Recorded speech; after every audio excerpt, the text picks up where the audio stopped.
He didn't remember the first day he picked it up. That's the thing about old pain, it stops feeling like a choice. It just becomes part of your routine. Every morning he made the same decision without knowing he was making it. Tighten your grip. Keep moving. Don't let anyone see how heavy it is. The world kept moving, and he kept carrying, and somewhere along the way he started to believe that this was just who he was, a man with a box, a man with weight, a man who was too far gone to put it down. He was good at showing up, good at laughing at the right moments, good at making everyone feel like he was fine. And the worst part of him was proud of that. Like suffering quietly was a skill worth having. That night something was different. He didn't know why. Maybe he was just tired of being tired. Maybe he finally ran out of energy to pretend. But for the first time in years, he looked at it. I don't want to carry this anymore. When he tells you that healing doesn't roar, it doesn't announce itself. It starts with one quiet moment where you finally stop running from the thing that's been chasing you your whole life.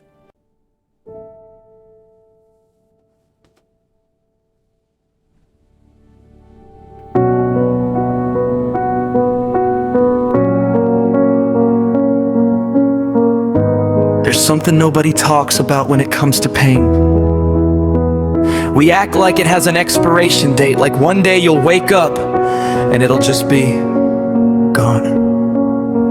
Like time alone is enough to heal what life broke inside you. But that's not how it works, is it? Some of us have been carrying the same weight for years. The same hurt, the same unanswered questions, the same version of a moment we can't stop replaying, and we've gotten so good at carrying it, so practiced, that we don't even feel it anymore. We just move through life a little slower than everyone else, a little more guarded, a little more tired in ways that sleep can't fix. And the world keeps asking, are you okay? And we keep saying, I'm fine. Because what's the alternative? Stopping, sitting down in the middle of everything and admitting that you are not fine. That something inside you broke a long time ago and you've just been holding the pieces together with routine and distraction in the hope that eventually it won't hurt as much. That feels too vulnerable, too exposed. So we keep moving, we keep carrying. But here's what I want you to understand. The box doesn't get lighter by ignoring it, it gets heavier. Every year you don't look at it, every relationship you drag it into, every morning you pick it up without thinking. It adds weight, quietly and visibly, until one day you realize you're exhausted not because life is hard, but because you've been doing it alone, carrying something you were never meant to carry forever. You were not built to hold this indefinitely.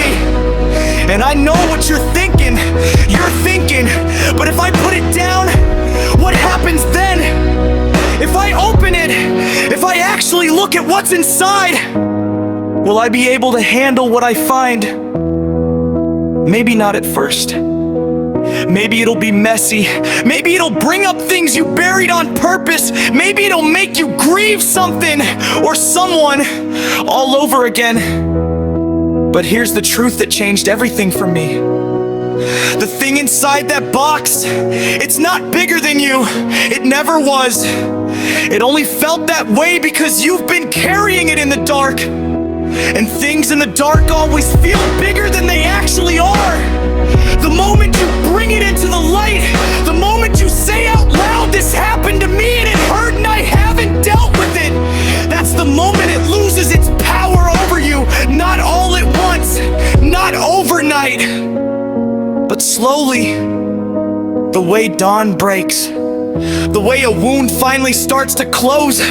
Healing is not a dramatic moment, it's not a breakthrough or a revelation that fixes everything in an instant. It's a series of quiet decisions, to be honest, to be patient with yourself, to stop performing strength and actually build it. It's setting the box down, even just for a moment, and remembering what it feels like to stand up straight.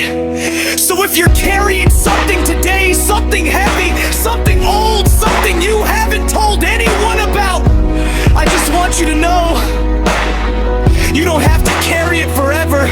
You just have to be brave enough to finally look at what's inside that bravery?